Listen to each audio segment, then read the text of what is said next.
வணக்கம். தினமலர்.com மாலை 4 மணி செய்திகள். முக்கிய நிகழ்வுகள். கச்சத்தீவை மீட்க பார்லிமென்டில் தமிழக எம்பிக்கள் வலியுறுத்தல். சுப்ரீம் கோர்ட்டில் மத்திய அரசு தாக்கல் செய்த பிரமாணத்துக்கு கடும் எதிர்ப்பு. இரவு நேரங்களில் பெட்ரோல் பங்க் மூடும் திட்டம். பெட்ரோலிய அமைச்சகத்தின் பரிந்துரையை நிராகரித்தது பிரதமர் அலுவலகம். பார்லிமென்டில் ஆந்திர எம்பிக்கள் தொடர்ந்து அமளி. லோக்சபா மற்றும் ராஜ்யசபாவில் 11 எம்பிக்கள் சஸ்பெண்ட். விரிவான செய்திகள். இலங்கையுடன் செய்யப்பட்ட கச்சத்தீவு ஒப்பந்தத்தை ரத்து செய்ய வேண்டுமென பார்லிமென்டில் தமிழக எம்பிக்கள் வலியுறுத்தினர். கச்சத்தீவு விவகாரம் தொடர்பாக உச்சநீதிமன்றத்தில் தமிழக முதல்வர் ஜெயலலிதா சார்பில் வழக்கு தொடரப்பட்டுள்ளது.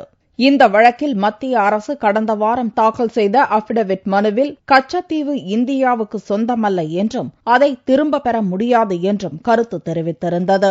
இதுகுறித்து ராஜ்யசபாவில் திங்களன்று தமிழக எம்பிக்கள் பிரச்சினை எழுப்பினர். திமுக உறுப்பினர் கனிமொழி பேசும்போது தமிழக மீனவர்கள் இலங்கை கடற்படையினரால் சிறைப்பிடிக்கப்பட்டுள்ள சம்பவங்களை பட்டியலிட்டார். தமிழக மீனவர்கள் இலங்கையால் தொடர்ந்து தாக்கப்படும் அவலத்துக்கு முற்றுப்புள்ளி வைக்கும் வகையில் இலங்கையுடன் செய்யப்பட்ட கச்சத்தீவு ஒப்பந்தத்தை ரத்து செய்ய வேண்டுமென வலியுறுத்தினார். இந்தியா சுதந்திரமடைவதற்கு முன்பு கச்சத்தீவு ராமநாதபுரம் ஜமீனுக்கு சொந்தமானது என்று கூறி அதன் சர்வே எண்ணையும் கனிமொழி தெரிவித்தார். தாக்கப்படும் மீனவர்களை தமிழர்களாக கருதாமல் இந்தியர்களாக கருத வேண்டும் என்றும் கச்சத்தீவை மீட்பது தொடர்பாக இலங்கை அரசுடன் மத்திய அரசு பேச்சுவார்த்தை நடத்த வேண்டும் எனவும் இந்திய கம்யூனிஸ்ட் கட்சியின் டி. ராஜா வலியுறுத்தினார்.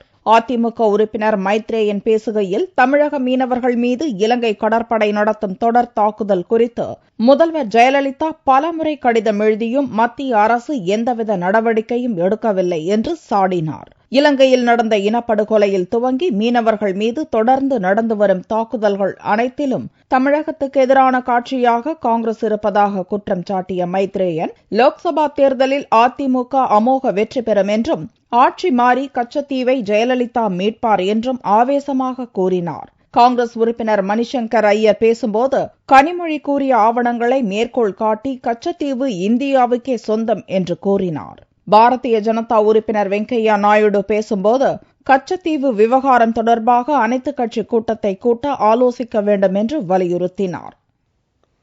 இரவு 8 மணிக்கு மேல் காலை 8 மணி வரை பெட்ரோல் பங்குகளை மூடும் பெட்ரோலிய அமைச்சகத்தின் யோசனையை பிரதமர் அலுவலகம் நிராகரித்துள்ளது. சர்வதேச சந்தையில் கச்சா எண்ணெய் விலை அதிகரிப்பு, ரூபாய் மதிப்பு வீழ்ச்சி போன்றவற்றால் பெட்ரோலிய பொருட்களின் விற்பனையால் அரசுக்கு பெருத்த நஷ்டம் ஏற்படுகிறது. இதை கருத்தில் கொண்டு எரிபொருள் சிக்கன நடவடிக்கையாக காலை 8 மணி முதல் இரவு 8 மணி வரை மட்டுமே பெட்ரோல் பங்குகளை திறந்து வைத்திருப்பது என்பது உள்ளிட்ட பல்வேறு சிக்கன நடவடிக்கைகளை பெட்ரோலிய அமைச்சகம் பரிந்துரைத்தது. செப்டம்பர் 16ஆம் தேதி முதல் எரிபொருள் சிக்கன நடவடிக்கைகள் செயல்பாட்டுக்கு கொண்டு வரவும் திட்டமிடப்பட்டிருந்தது. இந்த திட்டத்துக்கு பாரதிய ஜனதா மற்றும் இடதுசாரி கட்சிகள் கடும் எதிர்ப்பு தெரிவித்தன. இந்த யோசனை நாட்டின் நிதிநிலையை மேலும் மோசமாக்கிவிடும் என்று பாரதிய ஜனதா மூத்த தலைவர் யஷ்வந்த் சின்ஹா கூறியிருந்தார். பார்லிமென்டிலும் இதுகுறித்து எதிர்க்கட்சிகள் பிரச்சினை எழுப்பின. இத்திட்டத்துக்கு ராஜ்யசபாவில் பல்வேறு கட்சிகளும் கடும் எதிர்ப்பு தெரிவித்தன. இந்நிலையில் பெட்ரோல் பங்குகளை இரவுக்கு மேல் மூடும் திட்டத்தை பிரதமர் அலுவலகமும் மத்திய நிதி அமைச்சகமும் நிராகரித்துள்ளது. இதுபற்றி திங்களன்று விளக்கம் அளித்த வீரப்ப மொய்லி, இது அரசின் திட்டம் அல்ல என்றும் பொதுமக்களிடம் பெறப்பட்ட கருத்துக்களின் அடிப்படையில் சிக்கன நடவடிக்கைகள் பரிசீலிக்கப்பட்டதாகவும் தெரிவித்தார். தனி தெலங்கானாவுக்கு எதிர்ப்பு தெரிவித்து பார்லிமென்டின் இரு சபைகளிலும் கடும் அமளியில் ஈடுபட்ட ஆந்திர எம்பிக்கள் 11 பேர் சஸ்பெண்ட் செய்யப்பட்டுள்ளனர். ஆந்திராவை பிரித்து தெலங்கானா தனி மாநிலம் உருவாக்குவதற்கு எதிர்ப்பு தெரிவித்து சீமாந்திரா மண்டல எம்பிக்கள் பார்லிமென்டின் இரு சபைகளிலும் தொடர்ந்து போராடி வருகின்றனர். திங்களன்று லோக்சபா கூடியதும் தெலுங்கு தேசம் கட்சியின் 4 எம்பிக்கள், காங்கிரஸ் கட்சியின் 5 எம்பிக்கள் சபையின் மையப்பகுதியை முற்றுகையிட்டு தெலங்கானாவுக்கு எதிராகவும் ஒருங்கிணைந்த ஆந்திராவை வலியுறுத்தியும் கோஷங்கள் எழுப்பினர். இதனால் ஆந்திர எம்பிக்கள் 9 பேரையும் 5 நாட்களுக்கு சபாநாயகர் மீராகுமார் சஸ்பெண்ட் செய்தார். இதனால் கூச்சல் குழப்பம் அதிகரித்ததை அடுத்து பிற்பகல் 2 மணி வரை சபை ஒத்திவைக்கப்பட்டது. திங்களன்று ராஜ்யசபா கூடியதும் பெட்ரோல் டீசல் விலை உயர்வு பிரச்சினையால் ஏற்பட்ட அமளியை அடுத்து சபை ஒத்திவைக்கப்பட்டது. மறுபடியும் சபை கூடிய போது தெலுங்கு தேசம் கட்சி உறுப்பினர்கள் சிஎம் ரமேஷ் ஒய் சௌத்ரி ஆகியோர் சபையின் மையப்பகுதியை முற்றுகையிட்டு தெலங்கானா தனி மாநிலத்துக்கு எதிராக கோஷங்களை முழங்கினர். இதனால் அவர்கள் இருவரையும் நாள் முழுக்க சபை நடவடிக்கைகளிலிருந்து சஸ்பெண்ட் செய்த சபை துணைத் தலைவர் PJ குரியன் பகல் 12 மணி வரை சபையை ஒத்திவைத்தார். பீரங்கிகளையும் எடுத்துச் செல்ல வல்ல C-17 குளோப் மாஸ்டர் எனும் மிகப்பெரிய ராணுவ விமானத்தை இந்திய விமானப்படையில் முறைப்படி ராணுவ அமைச்சர் அந்தோணி சேர்த்தார். இந்திய விமானப்படையில் C-17 குளோப் மாஸ்டர் எனும் மிகப்பெரிய விமானத்தை முறைப்படி சேர்க்கும் நிகழ்ச்சி உத்தரப்பிரதேசத்தில் உள்ள ஹிண்டன் விமானப்படை தளத்தில் திங்களன்று நடந்தது. ராணுவ அமைச்சர் AK அந்தோணி குளோப் மாஸ்டர் விமானத்தை விமானப்படையில் முறைப்படி சேர்த்து வைத்தார். அமெரிக்காவிடமிருந்து வாங்கப்பட்டுள்ள குளோப் மாஸ்டர்ஸ் விமானம் பீரங்கிகள் போன்ற 80 டன் போர் தளவாடங்களையும் 150 ராணுவ வீரர்களையும் ஒரே நேரத்தில் சுமந்து செல்லக்கூடிய திறன் படைத்தது. 3500 அடி தூரம் இருந்தாலே இந்த விமானத்தை தரையிறக்க முடியும் என்பதால் காஷ்மீரில் உள்ள லே, லடாக், வடகிழக்கு மாநிலங்கள் என தொலைதூர பகுதிகளுக்கு உடனுக்குடன் குளோப் மாஸ்டர் விமானத்தை அனுப்ப முடியும் என்று விமானப்படை தளபதி NAK பிரவுன் தெரிவித்தார். C-17 भी वहां लैंड कर सकता है. उसको सिर्फ 3500 फीट चाहिए लैंड करने के लिए. तो हम कोई डिफरेंशिएट नहीं करते हैं कि बॉर्डर एरिया है या हिंटरलैंड है. जहां हमको रिक्वायरमेंट होगी हम उसको वहीं भेजेंगे. लद्दाख, ले, north east, central India, southern India और जो हमारे इंटरेस्ट बाहर है इंडिया के वहां पे भी जैसे अंडमान निकोबार आइलैंड जा चुका है ऑलरेडी. சர்ச்சைக்குரிய எல்லை பகுதியில் துருப்புகளை சீன ராணுவம் குவித்து வரும் நிலையில் மிகப்பெரிய விமானம் விமானப்படையில் சேர்க்கப்பட்டுள்ளது இந்திய ராணுவத்துக்கு புத்துணர்வூட்டும் என்று கருதப்படுகிறது. 10 குளோப் மாஸ்டர் விமானங்களை வாங்க அமெரிக்காவுடன் இந்தியா ஒப்பந்தம் செய்துள்ளது. இதுவரையில் 3 விமானங்கள் இந்தியா வந்து சேர்ந்துள்ளது. இன்னும் 2 விமானங்கள் இந்த ஆண்டு இறுதியிலும் எஞ்சிய 5 விமானங்கள் 2014 இறுதியிலும் விமானப்படையில் சேர்க்கப்படும் என்று பிரவுன் தெரிவித்தார். அப்போது நிருபர்களிடம் பேசிய அந்தோணி 4 ஆண்டு இடைவெளிக்கு பிறகு இந்திய மற்றும் சீன ராணுவத்தினர் அருணாச்சல பிரதேச எல்லையில் உள்ள செங்டு பகுதியில் நவம்பர் மாதத்தில் கூட்டு பயிற்சியில் ஈடுபட உள்ளதாக தெரிவித்தார். நாமக்கல் அருகே லாரியின் சக்கரத்தில் இருசக்கர வாகனம் சிக்கி புதுமண தம்பதியினர் உயிரிழந்தனர். நாமக்கல் மாவட்டம் திப்பக்காப்பட்டியைச் சேர்ந்த புதுமண தம்பதியினர் மணிகண்டன், விஜயா ஆகியோர் எருமைப்பட்டி பகுதியில் உள்ள உறவினர் வீட்டிற்கு விருந்திற்காக வந்தனர்.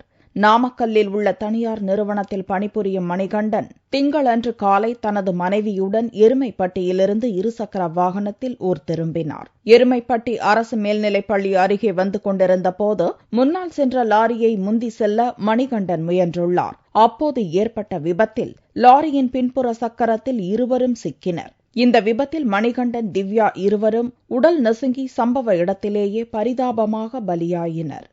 இங்க காவகரப்பட்டிக்கு விருந்து வந்துட்டு போனவங்க ஒரு மாதிரி வண்டியில சைல் வாங்கும்போது ஆக்சிடென்ட் ஆகி மூளை வெளியே வந்துச்சு. 2 பேரும் போலீஸ் வந்து பார்த்து ஆக்சிடென்ட் எடுத்து அது போஸ்ட்மார்ட்டம் பண்ணிட்டாங்க. சம்பவ இடத்திற்கு வந்த போலீசார் தம்பதியினர் இருவரின் உடலை மீட்டு பிரேத பரிசோதனைக்காக நாமக்கல் அரசு மருத்துவமனைக்கு அனுப்பி வைத்தனர். இந்த சம்பவம் குறித்து எருமைப்பட்டி போலீசார் வழக்கு பதிவு செய்து விசாரணை மேற்கொண்டு வருகின்றனர். தஞ்சையில் நடந்த உழவன் எக்ஸ்பிரஸ் ரயில் துவக்க விழாவில் ரயில் மீதேறி அதிமுக மற்றும் திமுகவினர் நடத்திய ஆர்ப்பாட்டத்தில் திமுகவைச் சேர்ந்த ஒருவர் எதிர்பாரா விதமாக கீழே விழுந்து பலியானார். தஞ்சையிலிருந்து சென்னைக்கு தினசரி விரைவு உழவன் எக்ஸ்பிரஸ் ரயில் ஞாயிறன்று இரவு துவக்கப்பட்டது. தஞ்சை மக்களின் நீண்டகால கோரிக்கையான இந்த புதிய ரயிலை திமுக MP பழனி மாணிக்கம் மற்றும் மாநில வீட்டு வசதித்துறை அமைச்சர் வைத்திலிங்கம் ஆகியோர் கொடியசைத்து துவக்கி வைத்தனர். முன்னதாக புதிய ரயிலை MP பழனி மாணிக்கம் மட்டும் துவக்கி வைப்பதாக இருந்த நிலையில் மாநில அதிமுக அமைச்சர் துவங்கி வைக்க கோரி அக்கட்சியினர் கோஷங்கள் எழுப்பினர். இதனால் அதிமுக மற்றும் திமுகவினரிடையே வாக்குவாதம் ஏற்பட்டது. அப்போது இரு கட்சியினரும் ரயில் மீது ஏறி கோஷமிட்டதுடன் மோதலில் ஈடுபட்டனர்.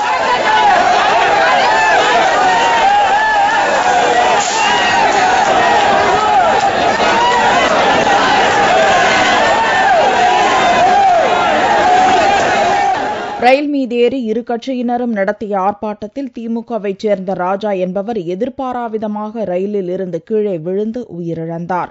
இதனிடையே இரு கட்சியினரின் மோதலுக்கிடையே புதிய ரயில் துவக்கப்பட்டது. பல ஆண்டுகளுக்கு பின்னர் தஞ்சை மக்களின் நீண்ட நாள் கோரிக்கையான உழவன் ரயில் துவங்கப்பட்டது அப்பகுதி மக்களிடம் மகிழ்ச்சியை ஏற்படுத்தியது. பல ஆண்டுகள் கழித்து செயல்படுத்தப்படும் திட்டத்தில் சொந்தம் கொண்டாடுவதில் அதிமுக மற்றும் திமுகவினரிடையே ஏற்பட்ட மோதல் தஞ்சை மக்கள் மத்தியில் அதிருப்தியை ஏற்படுத்தியது. இறைச்சிக்காக மயில்களை வேட்டையாடி விற்பனை செய்த 3 பேரை ராமநாதபுரத்தில் போலீசார் கைது செய்தனர். அவர்களிடமிருந்து 10 மயில்களும் கைப்பற்றப்பட்டன. ராமநாதபுரம் மாவட்டம் கீழக்கரை, திருப்புல்லானி, உத்தரகோசமங்கை ஆகிய இடங்களில் மயில்கள் அதிகமாக உள்ளன. இந்த மயில்களை சமூக விரோத கும்பல் இறைச்சிக்காக வேட்டையாடுகின்றனர். 1 கிலோ மயில் இறைச்சி 700 முதல் 1000 ரூபாய் வரை விலை போகிறது. இந்நிலையில் உத்தரகோசமங்கை வனப்பகுதியில் வனத்துறை அதிகாரிகள் தீவிர ரோந்து பணியில் ஈடுபட்டனர். அப்போது கடலாடி அருகே 3 பேரை பிடித்த அதிகாரிகள் அவர்களால் வேட்டையாடப்பட்ட 10 மயில்களை பறிமுதல் செய்தனர். தேசிய பறவையான மயிலை வேட்டையாடுபவர்கள் மீது அரசு கடும் நடவடிக்கை எடுக்க வேண்டும் என்றும் ராமநாதபுரத்தில் மயில்கள் சரணாலயம் அமைக்க வேண்டும் என்றும் அப்பகுதி மக்கள் கோரிக்கை விடுத்தனர். சட்டக்கல்லூரி மாணவர் படுகொலையை கண்டித்து சென்னையில் சட்டக்கல்லூரி மாணவர்கள் கோட்டை நோக்கி பேரணி செல்ல முயன்றபோது போலீசாரால் தடுத்து நிறுத்தப்பட்டனர். நெல்லை சட்டக்கல்லூரி மாணவர் நம்பிராஜன் படுகொலையை கண்டித்து சென்னை அம்பேத்கர் அரசு சட்டக்கல்லூரி மாணவர்கள் திங்களன்று வகுப்புகளை புறக்கணித்தனர். குற்றவாளிகளை கண்டுபிடித்து கடும் நடவடிக்கை எடுக்க வலியுறுத்தி சட்டக்கல்லூரியிலிருந்து தலைமைச் செயலகத்திற்கு பேரணியாக செல்ல முயன்றனர். பாரிமுனையில் அவர்களை தடுப்புகளை அமைத்து போலீசார் தடுத்து நிறுத்தினர். 2 மணி நேரத்திற்கும் மேலாக அங்கு நின்றிருந்த மாணவர்கள் தொடர் கோஷங்களை எழுப்பினர்.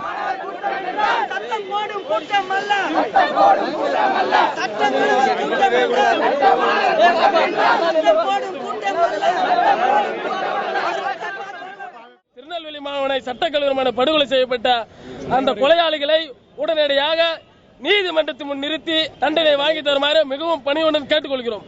அதனால் இன்றைக்கு சட்டக்கல்லூரி மாணவர்கள் வகுப்புகளை புறக்கணித்துவிட்டு இன்னைக்கு நடு ரோட்ல நாங்க போராட்டம் இருக்கிறோம். தமிழக அரசு காவல்துறையை உடனடியாக அந்த கொலைக்கு காரணமான கொலையாளிகளை உடனே கைது செய்ய வேண்டும். இதான் எங்களோட கோரிக்கை. மாணவர்களின் போராட்டத்தால் அப்பகுதியில் போக்குவரத்து மாற்றிவிடப்பட்டது. தொடர்ந்து மாணவர்களுடன் போலீஸ் உயரதிகாரிகள் சமரச பேச்சுவார்த்தை நடத்தினர். குற்றவாளிகள் விரைவில் பிடிபடுவர் என்றும் தக்க தண்டனை வாங்கி தரப்படும் என்றும் உறுதியளித்ததால் சட்டக்கல்லூரி மாணவர்கள் கலைந்து சென்றனர். தொடர் வேலை நிறுத்தத்தில் ஈடுபட்டுள்ள கறிக்கோழி விவசாய சங்கத்தினர் தங்களது கோரிக்கைகளை நிறைவேற்ற வலியுறுத்தி அரசிடம் பேச்சுவார்த்தை நடத்தியுள்ளனர். நாமக்கல், வேலூர், கடலூர், விழுப்புரம் உள்ளிட்ட பல்வேறு மாவட்டங்களில் விவசாயம் பொய்த்து போன நிலையில் உப தொழிலாக கோழி வளர்ப்பில் விவசாயிகள் ஈடுபட்டுள்ளனர்.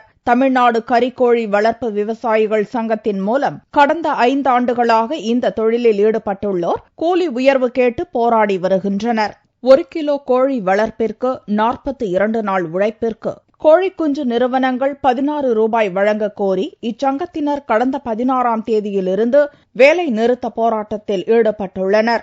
இதற்கு முடிவு ஏற்பட திங்களன்று தலைமைச் செயலகத்தில் கால்நடைத்துறை அமைச்சர் சின்னையாவுடன் பேச்சுவார்த்தை நடத்தினர். 16ஆம் தேதியிலிருந்து வேலை நிறுத்தத்தில் நாங்கள் ஈடுபட்டிருக்கிறோம்.